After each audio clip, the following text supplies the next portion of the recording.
Assalamu alaikum dostlar. Assalamu alaikum dostlar.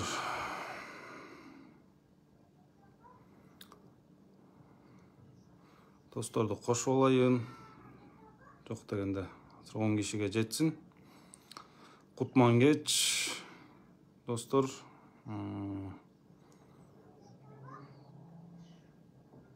ору кырсыктан алыссыңарбы? Достор, кошулуп жаткан достор барыңардан суранычы. Бөлүшүп койгулачы. Эфирде бөлүшүп койгула барыңардан суранычы. Достор, барыңардан суранычы. 7 адам көрүп атат. Ассаламу алейкум. Ва алейкум ассалам. Достор, дагы досторду көбүрөөк кошуп койсоңор, силерден өтүнүч. Тема Байышевич. Тема мындан 17 декабрь күнү президенттин кабар агенттигине берген маеги тууралуу болмок. Себеби мен расмий ошол кемпир абадты коргоо комитетинин мүчөсү катары президент ошо кабар агенттигине берген маегинде жалаң ошол кемпир абадты коргоо комитети тууралуу айткан сөздөрүнө мен да комментарий берип кетмекмин. Себеби мен ал комитетте мүчө болчумун. Достор, барыңарга кутман кеч.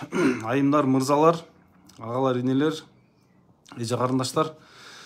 Бөлүшүп койсоңор, барыңардан суранычы. 30 адам көрүп атат. Достор, 17 күнү 17 декабрда президентибиздин кабар агенттигине берген маеги чыкты. Ал маекте ошол кемпир абад тууралуу, кемпир абадты коргоо комитети тууралуу президент өзүнүн оюн айткан, комментарий берген.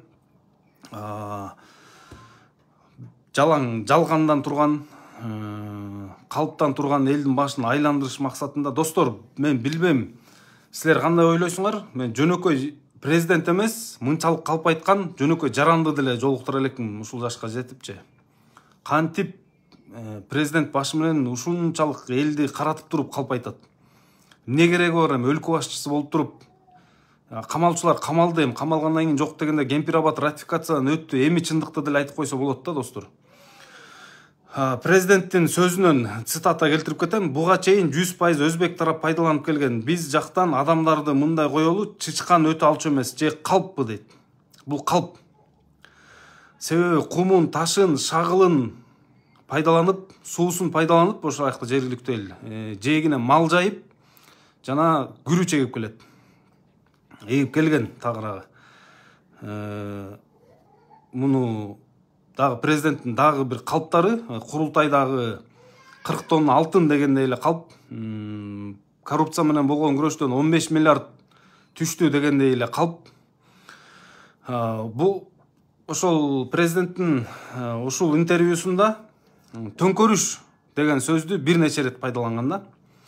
Манипуляциянын эң негизги приему бул, эң ыкмасы бир сөздү кайра кайталап элдин башын айландырып ишендириш керек. Ошол жакта булар төңкөрүшкө даярданып аткан, төңкөрүш жасаган аткан, төңкөрүш жасайбыз деген, чогулуш болчу деген сөздөрдү бир нече рет пайдаланган.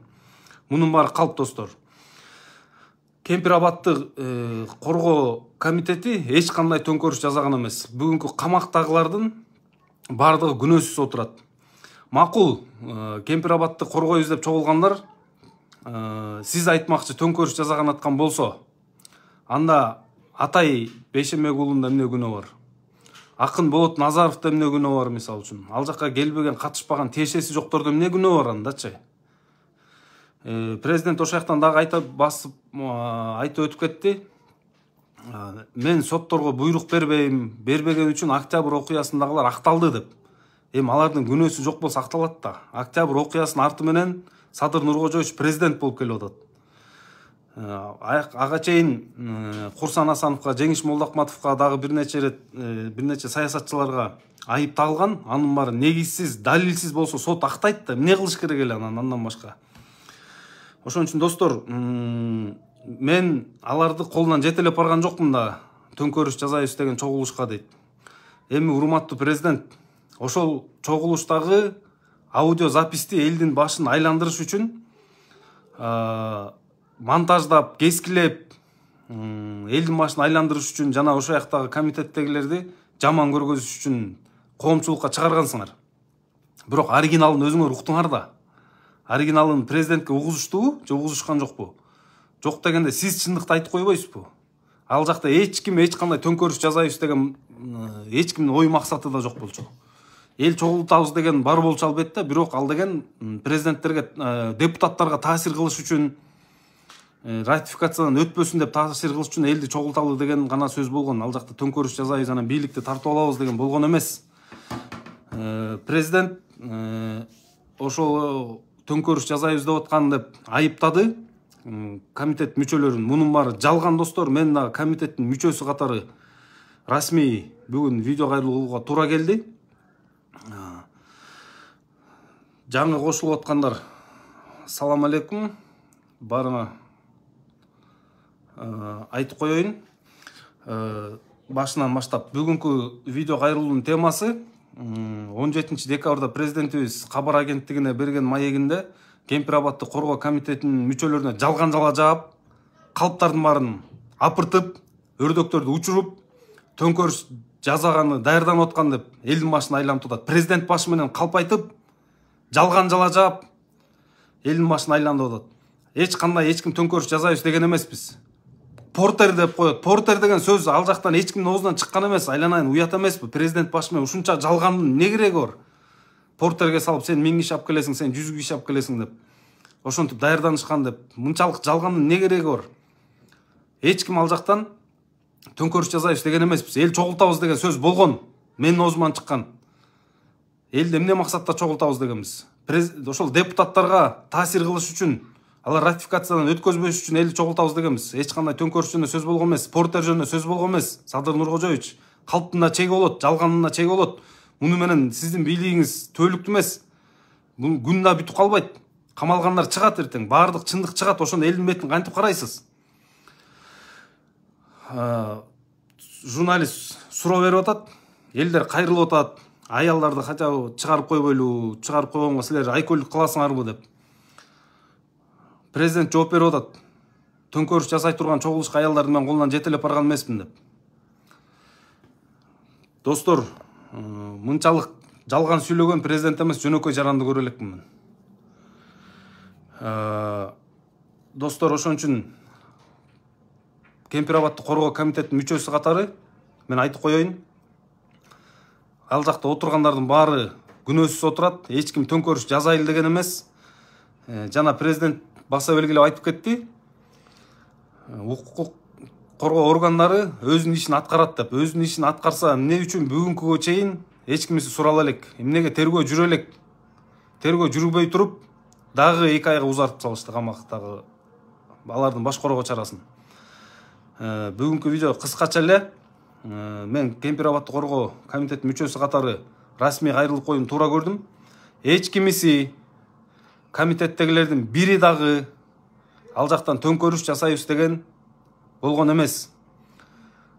Президент калп айтып, төңкөрүш деген сөздү өзү бир нече рет пайдаланып кабар агенттигине берген интервьюсунда.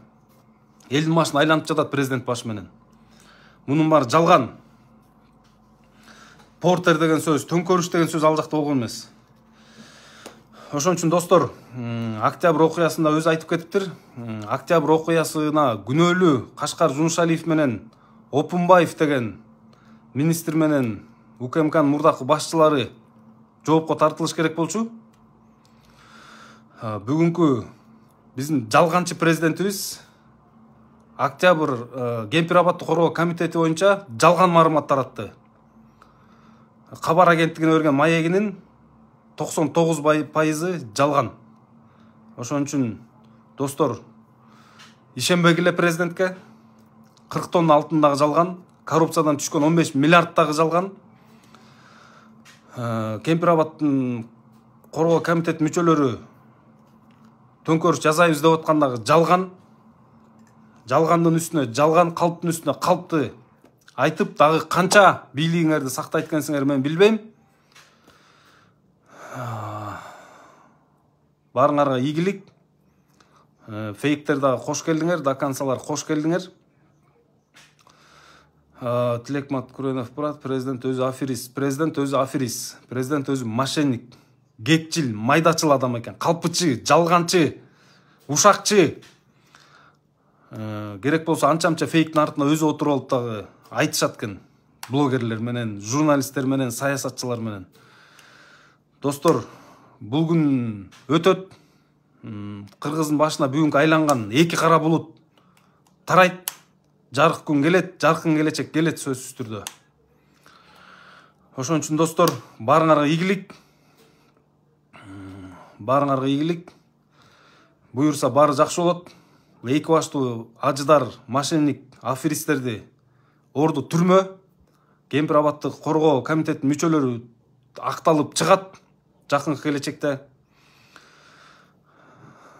Алардын ордуна булардын кылганы бар отурат. Жакындары, командасы кылмыштуу буйруктарды бергендер жана аткаргандардын баары отурат. Ошол ички иштер министрлигине караштуу кызматкерлер, тергөөчүлөр, баарыңар жооп бересиңер. Баарыңар кылмыштуу буйрукту аткарган үчүн баарыңар жооп бересиңер. Тергөө иштерин бурмалаганыңар үчүн баарыңар жооп бересиңер. Эмне кылыш керек айтчы дейт. Садыр Нуркожоевич менен Ташиевди түрмөгө отургузуш керек. Болду ошол менен өнүгөбүз. Калпты айтканды президент токтотуш керек. Өзүнүн элине президент башы менен атамдын арба курсун, апагымдын арба курсун деп элди алдап кеткендей, бүгүн дагы элди дагы эле калп айтып уланып жатат. Достор, анча-мынча эмоция калтырсам кечирип койгула. Мындай калптарга чыдай албайбыз, жалгандарга чыдай албайбыз. Комитеттин мүчөлөрүнүн адилеттүү чечим чыгарына ишенбей калдым, себеби акталбайт деген таризде интервью бериптир президент. Күнөөлүү отурсун деп. Алар күнөөсү жок. Баарыңарга ийгилик достор. Ооба, рахмат. Мага ийгилик калгандарга рахмат. Бул бийликтин да күнү бүтөт, сөзсүз түрдө бүтөт, жакын арада бүтөт. Жөн гана бүтпөстөн булар бардык жазасын алат. Баарыңарга ийгилик. Күч бирдикте баарын жеңебиз достор.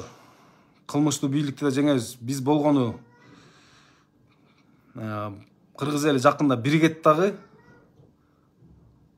Анан кыргыздын башын айландырып аткан, элин жерин сатып аткан чыккынчы бүгүнкү эки досту камайт. Жаркын келечек жакын арада болот достор. Эч качан үмүтүңөрдү үзбөгүлө. Булар канча президент айтып атат, 15 миллиард коррупциядан мамлекетке түштү деп. Бул жалган, 7 миллиардтай түштү. Бирок мен силерге бир чындыкты айтып коеюн. Эки дос коррупциянын артын кустурабыз деген шылтоо менен, коррупция менен күрөшүп атабыз деген шылтоо менен экөө 50 миллиондон иштеп алышкан. Бул маалымат так маалымат. Ошон үчүн достор, бүгүн булар бийлигин сактап калыш үчүн жалгандын бардык түрүн жаадырып атышат. Баарыңарга ийгилик достор. Бул күндөр дагы өтөт. Ийгилик сөзсүз кыргыз элине келет, жаркын келечек сөзсүз түрдө келет. Башыңарды чөктүрбөгүлө, эч кимге коркпогула. Сөзсүз түрдө жеңебиз. Аз калды буюрса достор. Кутман кеч барыңарга. Бүгүнкү ошол видео кайрылууда Кемпир абадты коргоо комитеттин мүчөсү катары мен расмий жооп берип коюуга өзүмдү милдеттүү деп эсептедим жана жооп берип койдум достор. Баарыңарга ийгилик.